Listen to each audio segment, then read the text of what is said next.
The heir to Lionel Messi at Barcelona returned to the starting lineup for the first time since October 2020, as they got to witness two of the most talented La Masia graduates on the pitch at the same time. Ansu played 62 minutes and left the field to a standing ovation. In the first half, Fati had two clear chances to score. First, he blazed over the bar with his left foot, and later, he and Pedri broke through the defense together, but Ansu's shot went just wide. At the start of the second half, he tried his luck from long range, but Leo Román was equal to it. It was a very promising display from number 10. Ansu was sharp and very aggressive. Fati's performance genuinely stunned Barcelona fans and the footballing world. The young forward showed he is still capable of playing at the highest level.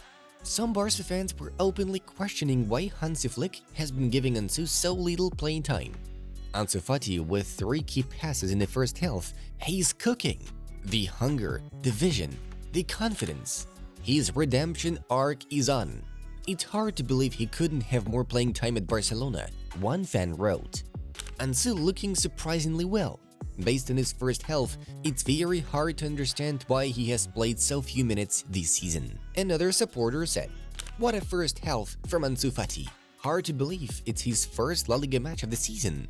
The kid came out blazing, sharp touches, fearless runs, and pure confidence. He's reminding everyone exactly who he is." A third added, "We all love Ansu Fati. He played well today. His teammates and the fans are happy too. He deserves to play and we are all happy. Ansu has now improved a lot and is training at a much higher level," Hansi Flick said after the match. Barcelona won the match against Mallorca 1-0. The only goal of the game came from Dani Olmo. The Catalans recorded a staggering 40 shots, a record high.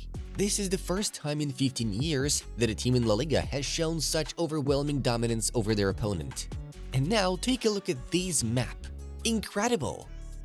Barcelona are now 7 points ahead of Real Madrid. Carlo Ancelotti's side will now have to face a very tricky opponent later today, Jose Bordalás' Getafe. And before we move on to the next big story, here's something you'll want to see.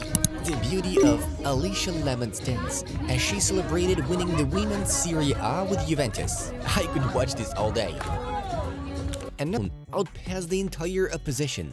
And Pedri also leads La Liga in recoveries with 227. That's 56 more than any other player in the league. And let's not forget his pass to Lamine. Absolutely sensational. Naturally, we've also seen a wave of tweets like this from Barca fans. By the way, Goal has just released an updated Ballon d'Or power ranking, and we have to share it with you. 20th, Virgil van Dijk. Then come Victor Gyökeres, Bukayo Saka, Alexander Isak, Michael Olise, Desire Doué, Vitinha, Vinicius Jr., Jude Bellingham, and Nuno Mendes. 10th, Kylian Mbappe, who's dropped significantly, as have other Real Madrid players after their Champions League exit. Next are Harry Kane, Declan Rice, and Pedri currently sitting in 7th place. Lewandowski is 6th, Salah is 5th, Lautaro Martinez is 4th, and opening the top 3, Lamine Yamal placed 3rd, Ousmane Dembélé is 2nd, and in 1st place, Rafinha, who's having an absolutely phenomenal season with 35 goals and 23 assists. In our opinion, a couple of unexpected candidates could still break through, Bukayo Saka or Declan Rice, if Arsenal somehow managed to win the Champions League. And now back to this cheerful guy who just wanted one photo with Venicius. Visto Barça, 4-0! Here's how Guardiola celebrated a victory in the most important match of the season, both for himself and for Manchester City. In matchday 34 of the Premier League, the citizens hosted Aston Villa, a direct rival in the race for the Champions League spots. The match went into stoppage time at 1-1. Bernardo Silva's opener was cancelled out by a precise strike from Rashford. And then came a miracle named Jeremy Doku. In the 94th minute, he switched on supersonic speed and delivered a perfect assist to Nunez. 2-1. A phenomenal win for the reigning Premier League champions, who this season would consider securing a UCL spot a major success. Man City have won 5 of their last 6 games and are genuinely back at the top level. Keep it up! Jeremy Doku is the best player in the world in the first 5 meters. He's unstoppable, said a delighted Guardiola after the match. And before we move on to our next story, just a quick update on Xherdan Shaqiri. The 33-year-old is having an absolute beast of the season at Basel. He has 34 goal contributions and counting this season. I don't think Lamine Yamal can reach the level of Messi or Maradona because those two had an extraordinary kind of genius. He'll become a star. He could even win the Ballon d'Or, that's all possible, but he doesn't have the same footballing genius they had. Lamine Yamal is no Messi. If Inter were able to stop Messi in 2010, they can deal with Yamal too. I've seen some over-the-top comparisons about him. Said Fabio Capello, who now seems eager to become the next revenge victim of Barca's 17-year-old wonder kid. That Yamal Instagram post before the game will hit like crack. One fan posted, and we all know what that means. If not, just ask Adrien Rabiot or Rafael van der Vaart, who also doubted Lamine's talent once upon a time. Thank you, Fabio Capello, for firing up Lamine Yamal.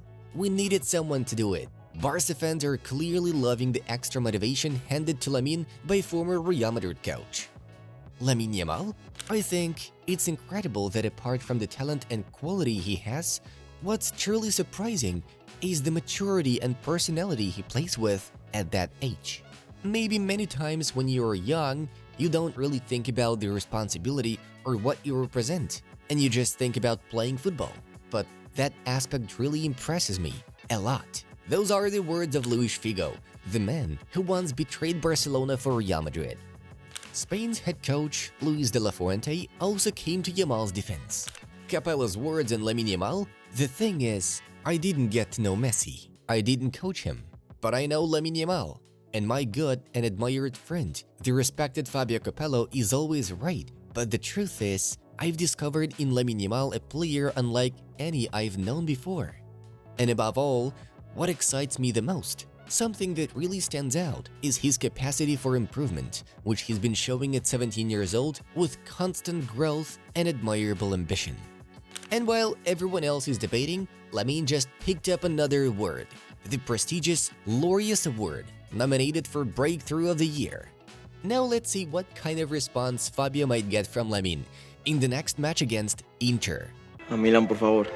Claro. Another major headline of the day was the announcement of a documentary about Venicius, which is set to premiere on Netflix on May 15th. The trailer looks vibrant and intriguing, but the real entertainment is the comment section. Hasn't even achieved anything in football, and he's making a documentary for himself. Washed at 24. A controversial tweet, sure, but one that has been backed by over 1,000 football fans.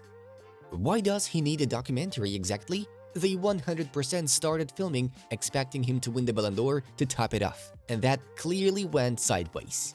This dialogue hits close to the core of why some fans are skeptical about a documentary on a 24-year-old whose career has seen both highlights and disappointments. That said, we still recommend watching the documentary, if only for the motivation.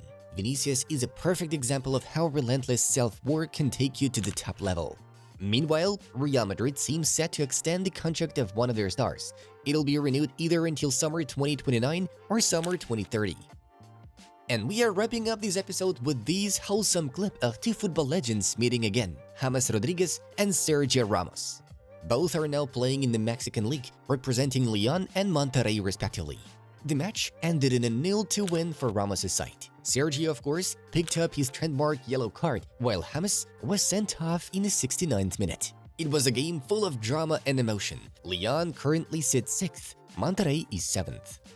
This was another episode of Football News Tribuna, bringing you the biggest stories from the world of football that you simply can't afford to miss. Smash that like button, send this video to your football bros, and make sure to subscribe to our channel. And in the comments, let us know where you're watching us from. Have a great day, everyone! See you next time!